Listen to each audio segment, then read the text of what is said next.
Hello student, how are you? In our previous lecture we are start our 14th chapter movement of oceanic water. Movement of ocean water. This is our 14th chapter. We are discussing about ocean water is never remain constant. It is dynamic change in regular form. Ocean का water हमेशा move करता रहता है एक place से दूसरे place में। इसके मूवमेंट के लिए कुछ फिजिकल क्वालिटी होती है, जैसे टेम्परेचर। यह हाई टेम्परेचर से लो टेम्परेचर की ओर चलता है, लो सैलिनिटी से हाई सैलिनिटी की ओर चलता है। इसके ऊपर विंड का इफेक्ट होता है। और वाटर दो टाइप से मूव करता है, हॉरिजॉन्टली और वर्टिकली। इन सभी बातों के बारे में हमने पढ़ लिया था। हॉरिजॉन्टली किस प्रकार फ्लो करता है, वेव और करंट के रूप में, और वर्टिकली टाइड्स के रूप में। हमने वेव के बारे में पढ़ लिया था कि विंड के जो अट्रैक्शन के कारण वाटर में फ्लो होता है वो वेव होती है। वेव एक प्रकार की एनर्जी है, ये वाटर नहीं है। ये एनर्जी का फ्लो है वन प्लेस से दूसरे प्लेस तक, और ये सब होता है विंड के इफेक्ट के कारण। और आज हम बात करेंगे टाइड्स के बारे में। हमने मूवमेंट दो प्रकार की बताई थी वाटर की। एक तो थी हॉरिजॉन्टल में मूवमेंट के दो प्रकार थे, एक तो वेव से, और सेकंड थी करंट के जो हॉरिजॉन्टल मूवमेंट थी। सेकंड हमारा पार्ट था vertically movement of water. Vertical में क्या था, टाइड्स अप और डाउन होती है, ये वर्टिकली मूवमेंट ऑफ वाटर होती है। हमने वेव के बारे में पढ़ लिया था, करंट्स के बारे में हम लास्ट में पढ़ेंगे। आज हम पढ़ेंगे टाइड्स के बारे में। टाइड्स क्या होती हैं, कैसे उत्पन्न होती है, क्या इफेक्ट होता है, इन सभी बातों के बारे में आज हम स्टडी करेंगे। टाइड्स क्या होती हैं,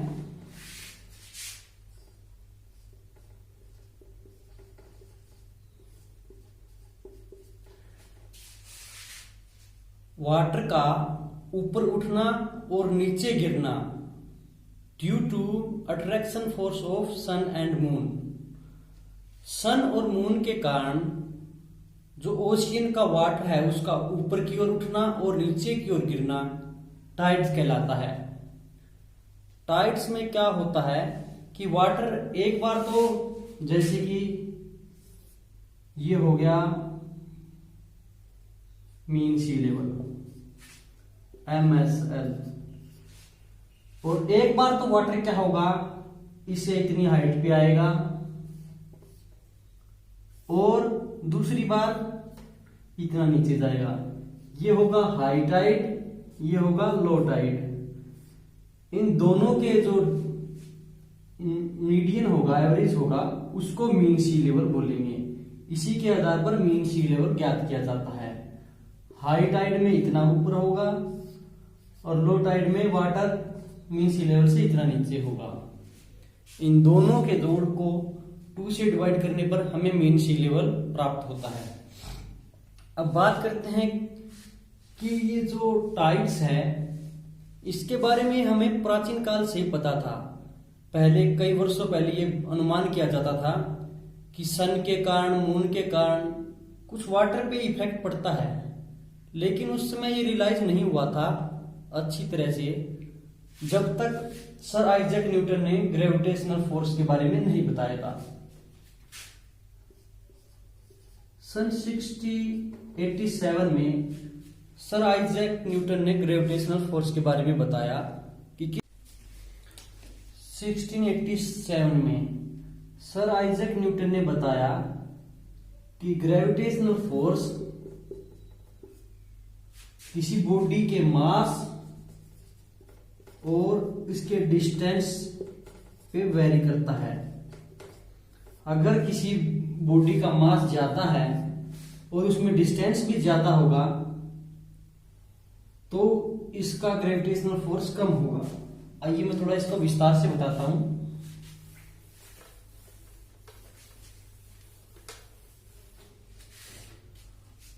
आप समझिए कि मून का आकार इतना है और ये है सन का, सन मून।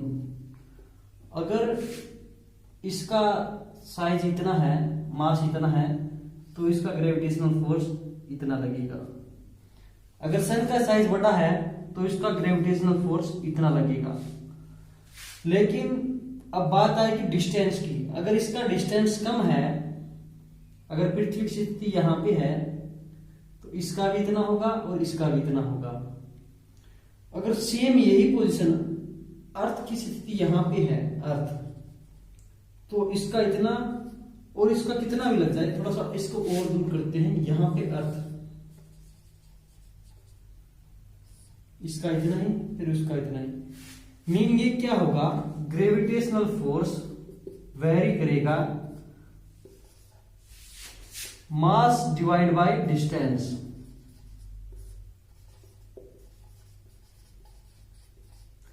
मास के अकॉर्डिंग तो टाइड पे लगने वाला फोर्स, ग्रेविटेशनल फोर्स सन का अधिक होना चाहिए, लेकिन ऐसा नहीं है। इनका डिस्टेंस ज्यादा होने के कारण हमारे ऊपर अट्रैक्शन फोर्स मून का ज्यादा पड़ता है। इसी कारण टाइड में सबसे ज्यादा इफेक्ट मून का होता है।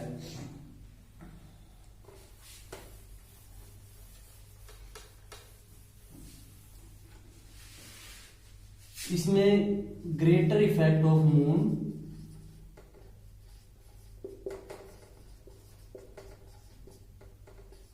की ग्रेविटेशनल इफेक्ट अधिक होता है देन सन की ग्रेविटेशनल इफेक्ट से।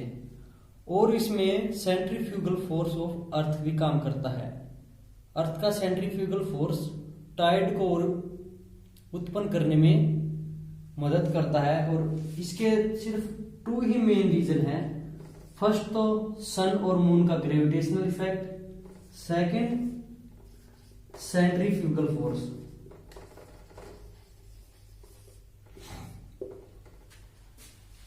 जहां पे सन मून का इफेक्ट नहीं होता वहां पे अर्थ का सेंट्रीफ्यूगल फोर्स, एक तो सेंट्रीपिटल फोर्स होता है और एक होता है सेंट्रीफ्यूगल फोर्स, जिसको हिंदी में आप केंद्रीय बल बोलते हैं। इसके कारण भी जहां पे सन मून का इफेक्ट नहीं होता वहां पे सेंट्रीफ्यूगल फोर्स के कारण ओशियन में टाइड जनरेट होती है। अब बात करेंगे हम टाइप्स ऑफ टाइड। टाइड कितने प्रकार के हैं?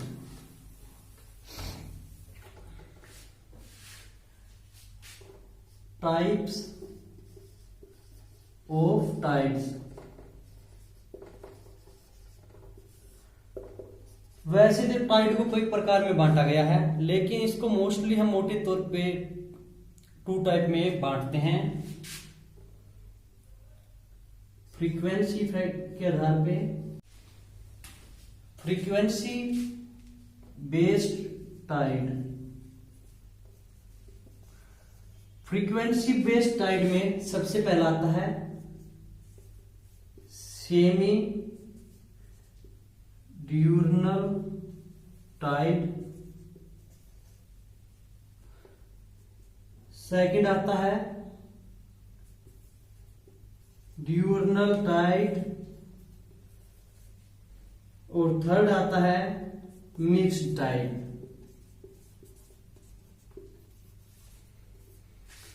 सेमी ड्यूरनल टाइड क्या होता है? जिसमें दिन में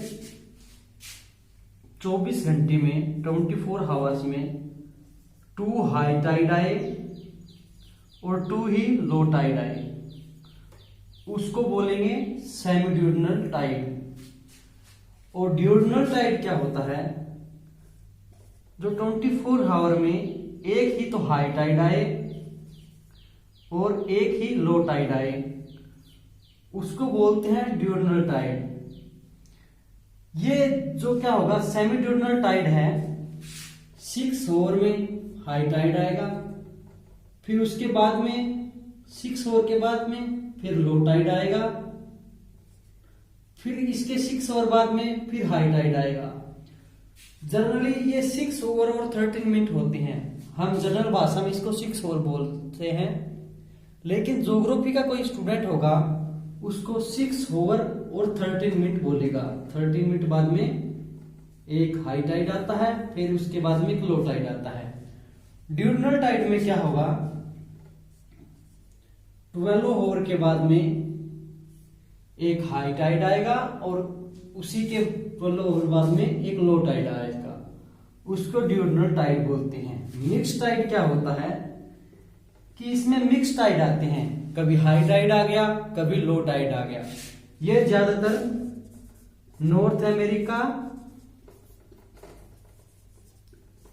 और अन्य कई यूरोपीय जगह पे मिक्स टाइड आते हैं, जहां पे कई प्रकार की और बे ऑफ फंडन कई प्रकार की जगह हैं, वहां पे भी मिक्स टाइड आते हैं। ये हो गया based on frequency tide, based on frequency. ये हमारे 3 टाइप के थे। अब बात करेंगे बेस्ड ऑन पोजीशन के आधार पे।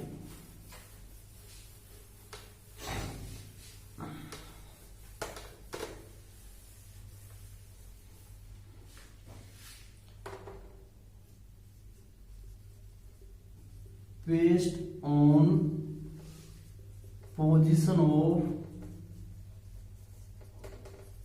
sun, moon and earth,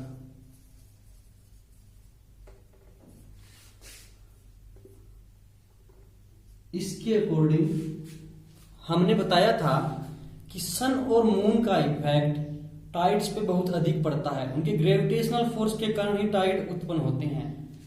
अगर क्या होगा, इन्हीं की पोजीशन के अनुसार जब सन और मून एक लाइन में होंगे तब ग्रेविटेशनल फोर्स ज्यादा लगेगा और टाइड अधिक आएंगे, अधिक हाइट के हमें टाइड मिलेंगे। सबसे पहले हम डिवाइड कर रखा है इसको स्प्रिंग टाइड। स्प्रिंग टाइड में क्या होता है, ये हो गई हमारी अर्थ, अर्थ के चारों ओर घूमता है मून, मून यहां पे भी हो सकता है, मून यहां पे भी, मून मान लिया यहां पे है, और अर्थ घूमती है सन के चारों ओर। अगर ये तीनों एक साइड में हो, एक सीध में हो, तब क्या होगा, स्प्रिंग टाइड होगा, क्योंकि इनके तीनों को एक सिराई में होने के कारण ग्रेविटेशनल फोर्स अधिक लगेगा। ये अर्थ इसके चारों ओर चक्कर लगाती है, तो एक सिराई में होने के कारण ग्रेविटेशनल फोर्स अधिक लगेगा और इसी के कारण अधिक हाई टाइड होगा, हाई टाइड अधिक होगा और लो टाइड भी अधिक होगा। मीन जितना अधिक ऊंचा होगा उतना ही अधिक नीचा होगा, इसी को बोलेंगे हम स्प्रिंग टाइड। ये हो गया अर्थ, मून एंड सन की पोजीशन के आधार पर जो टाइड आते हैं उसको स्प्रिंग टाइड बोलते हैं।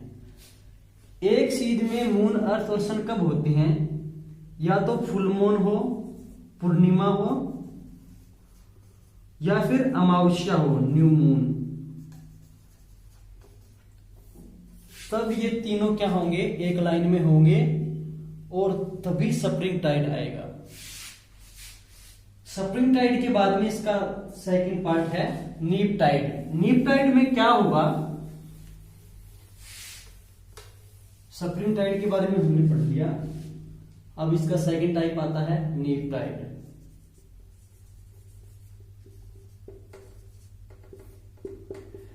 नीप टाइड क्या होगा, जब सन, मून और अर्थ एक सिधाई में न होकर मून के साथ एक समकोण एंगल बनाए तब नीप टाइड आएगा।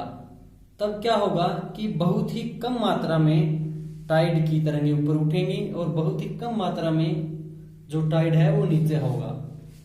ये इसी को हम नीप टाइड बोलते हैं। जैसे कि हम इसका डायग्राम बनाते हैं, ये हो गई हमारी अर्थ, अर्थ के चारों ओर चक्कर लगाता है मून, ये हो गया हमारा मून, ऐसे इसका वर्टिकल पार्ट होता है।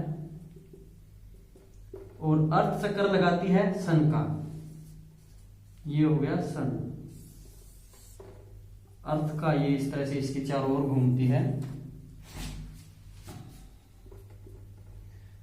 तो अगर इस साइड में ऐसे हो गया, ये समकोण बना दिया, तो क्या होगा कि एक तरफ तो मून का ग्रेविटेशनल फोर्स लगेगा, एक साइड में सन का ग्रेविटेशनल फोर्स लगेगा, और जिस कारण इनका ग्रेविटेशनल फोर्स आपस में भिड़ जाएगा, उस कारण जो टाइड है वो बहुत ही लो टाइड होगा, और इसके कारण ना ही तो ज्यादा ऊपर तक टाइड का पानी जाएगा और ना ही ज्यादा नीचे तक जाएगा।